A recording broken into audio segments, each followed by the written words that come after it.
Hey, how's everybody? Guaping, Ken? I'll talk about this new setup I've got here in a few minutes. It's kind of comical. I'll try to figure this out as we go. Mark J, hey, buddy. Listen, I'm about 75%. I got some rest today. I kept down nutrition and hydration, and so I am trending better again and looking forward to making a casino trip tomorrow.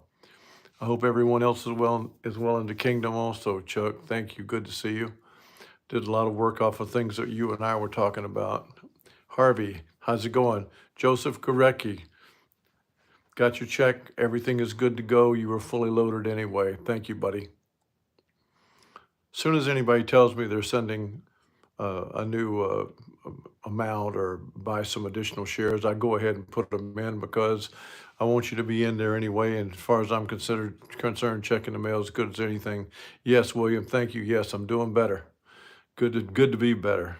I'm uh, I'm a house fire when I'm well, and I am a terrible, terrible patient when I'm not well. I am feeling better, Trish. Thank you. It's always, many of you face the same things that I do when you're alone in the world and you're older and you get sick. You have to tend to yourself, and it's not so easy to do. Doing all the things that you need to do because of how you feel. You'd almost rather just lay in bed and die, you know, and eventually you decide, well, let's don't do that. So you have to do the things necessary to get better. And I did it and kind of took it one step at a time. And now I'm coming back around, and that's really, really good things. Larry Gessler, how you doing, buddy? And Larry Jefferson from Arizona. So you wrote King there. So what are those cities out there? Kingman? You're not in Kingman. Are you down in Phoenix or Scottsdale? Where are you, Larry? Big state out there, Arizona. Yeah, William Latta, you understand it all too well. I wasn't even a good patient when I was younger, but I'm worse. At least now I only have myself to complain to. So, but I know how to do what I need to do, and I'm feeling better. And if you don't think health is the most important thing, well, spend one day without it and you'll know it matters more than anything. And a guy like me that likes to live the life I live, you know, I need my health. I like to stay active. I'm heavier than I have been through my life, and I guess that's pretty good because a lot of people tend to shrink when they get older. My my basketball playing size was 6'3", 190. I'm 6'3", 110, 6'3", 110, yeah, 6'3", 210 now, and maybe 6'3" and an eighth, maybe a shade above 6'3". But I'm glad to have my health and normal strength. Hey, JP, welcome, my friend.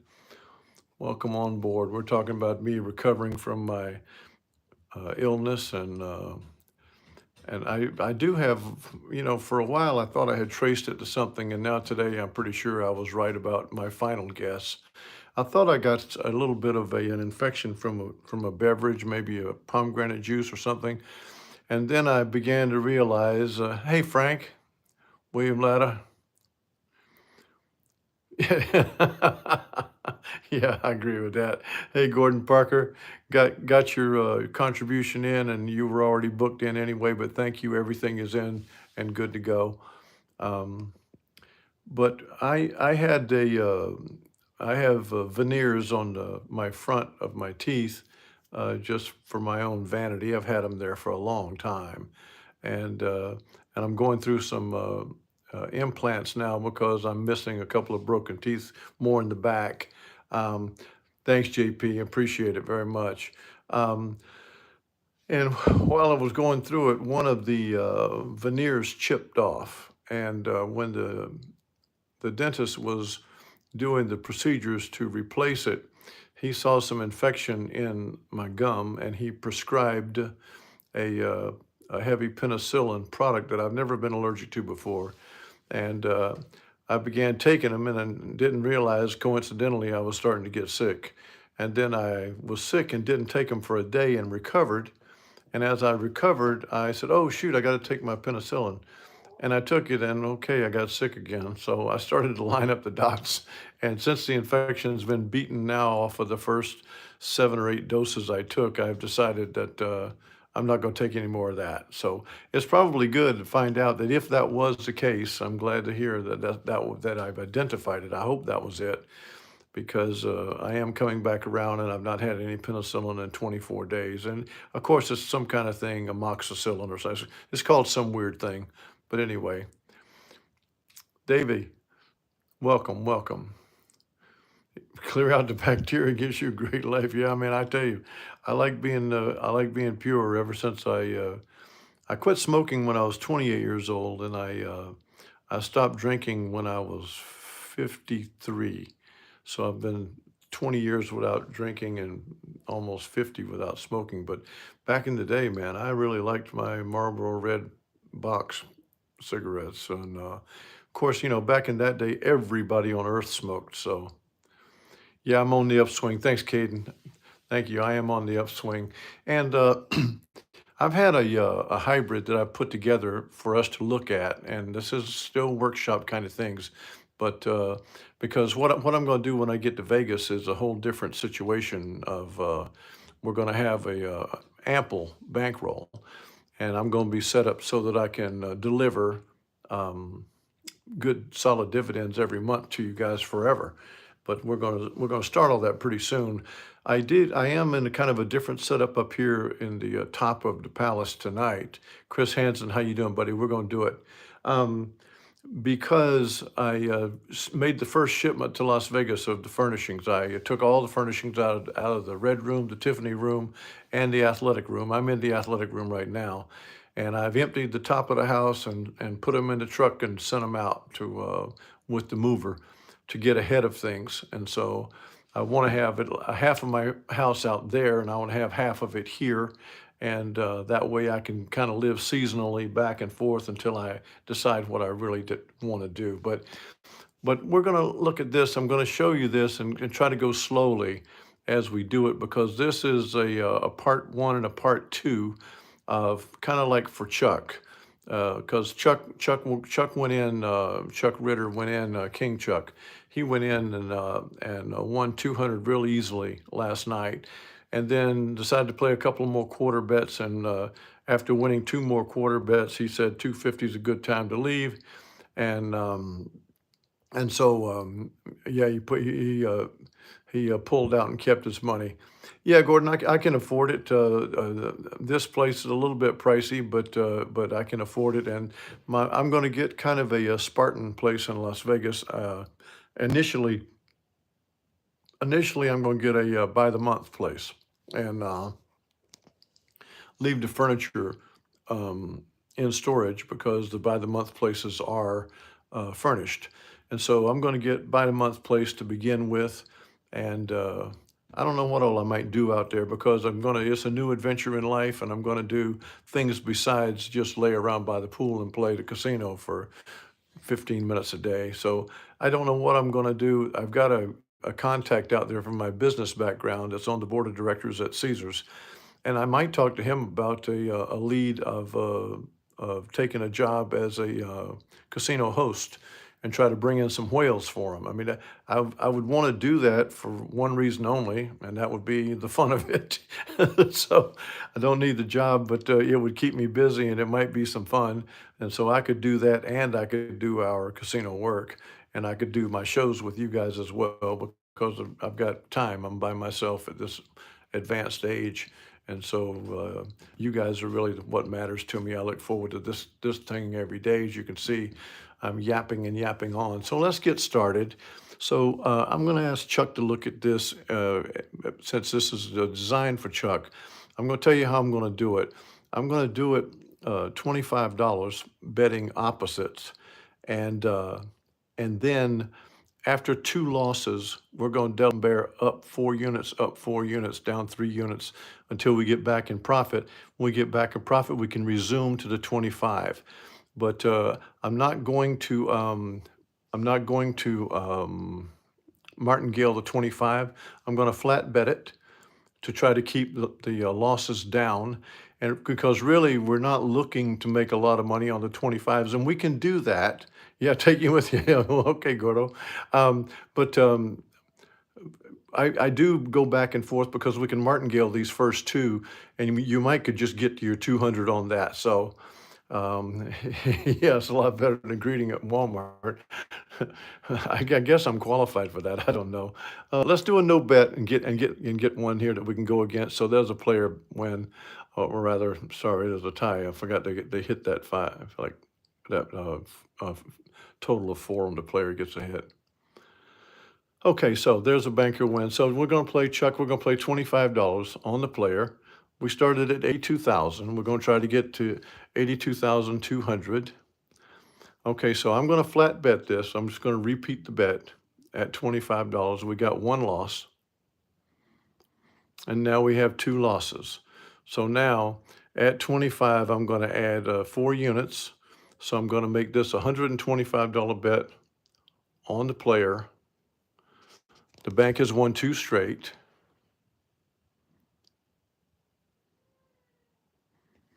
And now we're going to go to 225 on the player. The bank has won 3 straight. And 4. This is perfect. You learn more losing. So this is 325. We're adding 4 units.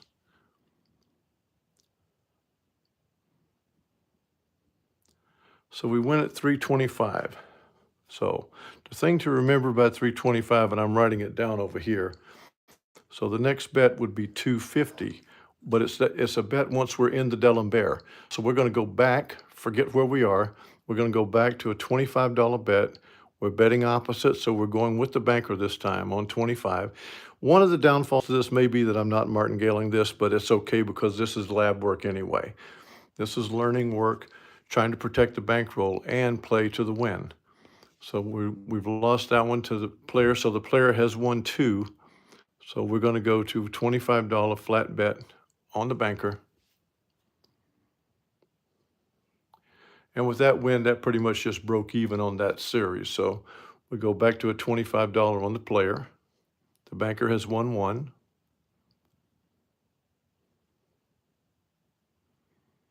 Now the banker has won 2. And this is what I made a mistake a minute ago. You're supposed to go right when you get to the 2. So we're at 2 now. So the bet is 250. We're resuming where we were, 250 on the player. As we're resuming the D'Alembert, we went down 3 units from 325 to 250. And we're in D'Alembert again, and we're on the player.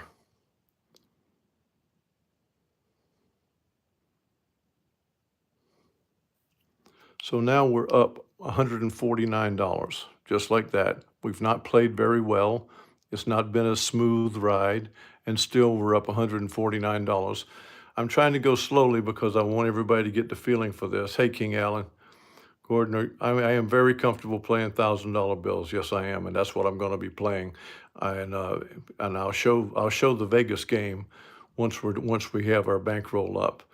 But we're going to go back to $25 now, and we're done with D'Alembert for now. We're not going to go down to 175 because we've made our money. We're going to go to a $25 on the banker bet. Here we go. Trying to be in control the whole time. There's $173. So we go to $25 bet on the player, betting opposite. We've chosen not to martingale for this thing. We've chosen two bets before we go up. We've won there. So now we would just go ahead and quit because we're 198 up. We were going for 200. But in this case, let's go ahead and do it because maybe we dig ourselves a hole again. Like I say, we win at this game of learning how to play it by having bad luck. So sometimes you get bad luck, sometimes you get good luck. It doesn't really matter. So there's a tie. We're going to rebet this $25 bet.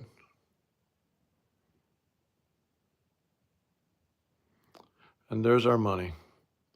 So I'm going to be looking for comments from anybody. In particular, Chuck, I tried to go slow enough, Chuck, that you would be able to figure what I was doing. But we're going to flat bet against the last winner, and we're going to flat bet twice. And if it's you playing $25 and $25, and once you lose your second bet, you're going to add 4 units. Now, you sometimes can lose your second bet right away, not meaning you lose. Sorry, I don't mean lose your second bet. I mean one side wins 2 in a row. So you could win with the banker, go to the player, the banker wins again. Well, the banker's won too. So now you go ahead and add 4 units right now. You don't have to lose a second $25. All you needed was two of one side at the same time. And I'm trying to show you guys that this is the Men's Society lab work that we're doing to try to find the most intelligent way to beat Baccarat all the time. I do see even experienced gamblers saying Baccarat is a 50-50, it's all luck, and that's not even a game to play, and I could not disagree with them more. And the reason I can't disagree with them more is because they don't know what they're talking about. And it's kind of like if I sometimes feel like I'm kind of the Einstein of Baccarat in some respects. And so when somebody else is talking to Einstein, they obviously are talking two different languages. And this game here is one that you leverage the luck by knowing when to move, taking your chances on that move, and backing it up with a betting structure that's going to deliver so that even if you win 3 hands out of 8, you've got your money. So either two wins. Well, we never have back-to-back wins though, Chuck, because once you win, you're moving to the other, and you're always moving after the win. So for example of, you could have two straight losses, meaning no, actually, okay, I'm going to correct that. You never have two straight losses, Chuck, because if the banker wins and you won with the banker, now you're going to move to the player, right? And if the banker wins again, the banker has just won twice. And so I made mistakes during this tonight because all you need is 2 wins in a row by either side. And even if you won with the banker on the one, the banker still won it. And you went to the player. If the banker wins, now the banker's won 2 in a row. And this is the power of this. Go to the $125 right then on the player and go your 4 and 3 if you're playing $25 units in a measured way. And this way we have an intelligent way to play. And I think you can test this out on the simulation, Chuck.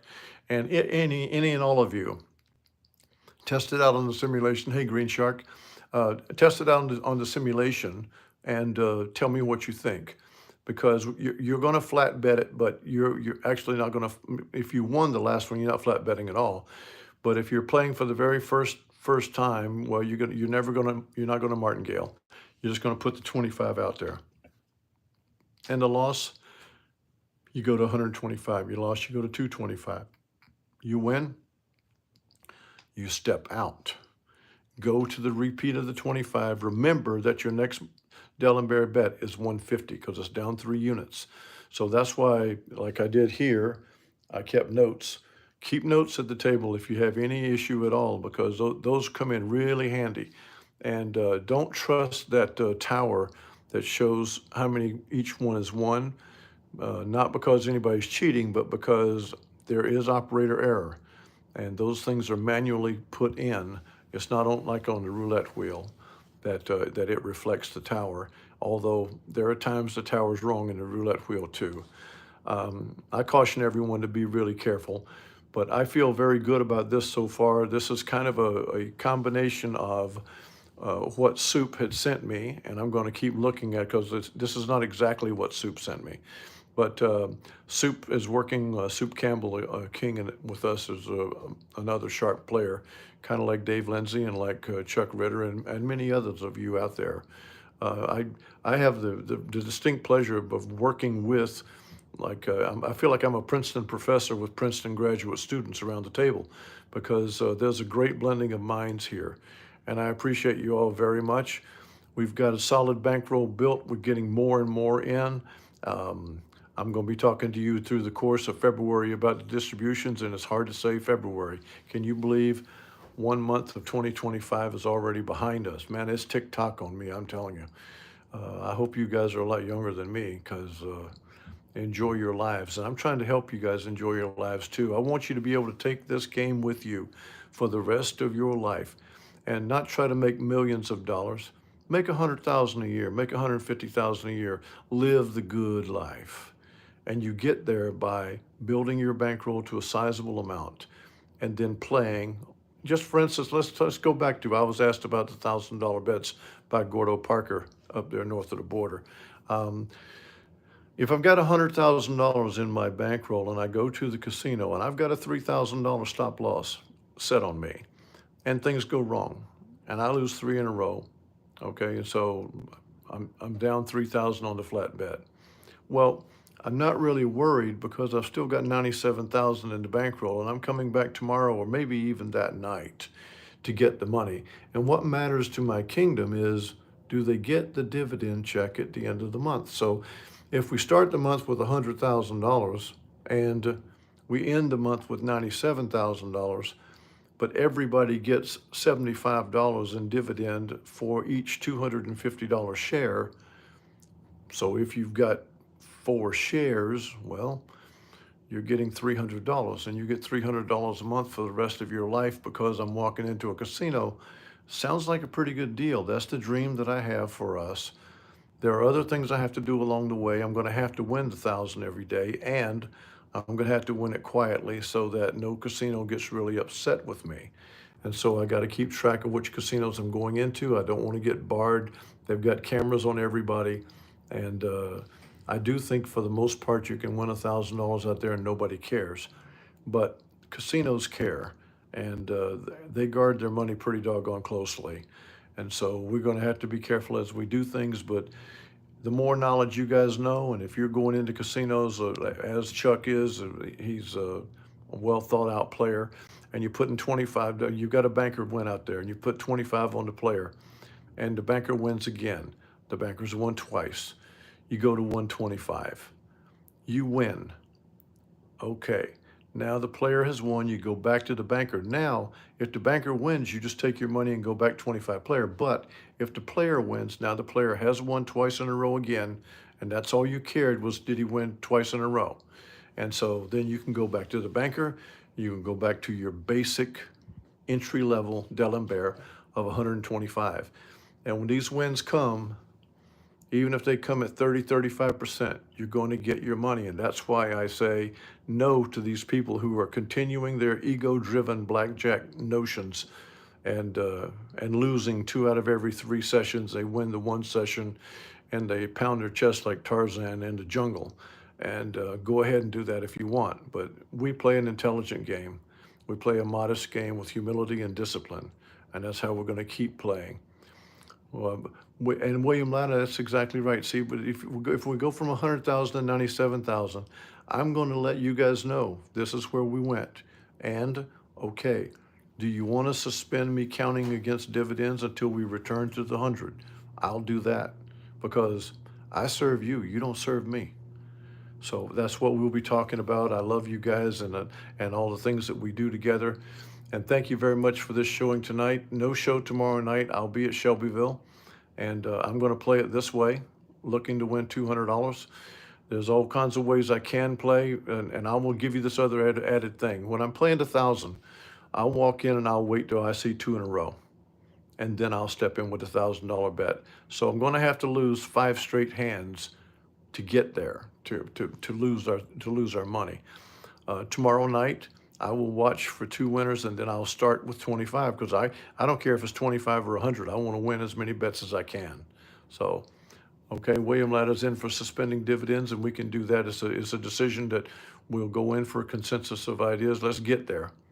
Try that on the simulator, Chuck, till you get comfortable, because as I made the mistake tonight, and you know about it, the 2 wins come up pretty quickly, particularly if you win on the player, you move to banker and the player wins again. Well, the player has won 2. And you can go ahead and go right to your D'Alembert without ever doing the second flat bet. So the second flat bet's not really actually going to happen.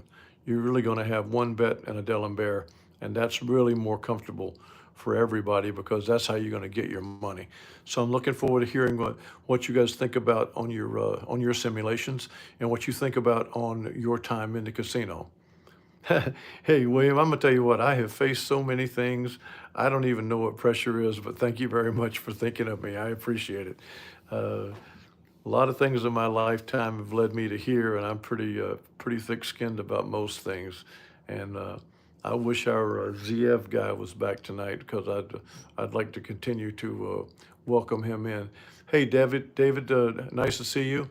We're closing down right now, but this will be posted and monetized, and we'll see, can we make $3 out of this show tonight? The money made off this is nothing, but that's not why I'm here. To all you guys, I'll be playing tomorrow night, and I'll see you on Monday night at 9 o'clock. And I think you can tell by how I sound, I have reasonable energy, and I'm pretty lucid of thought right now. So that's a good thing to have. Johnny OG, thank you, love you too. Trish, love you, babe. Thanks. You guys have a good night over there. And I'll be seeing you guys 9 o'clock on the Monday night.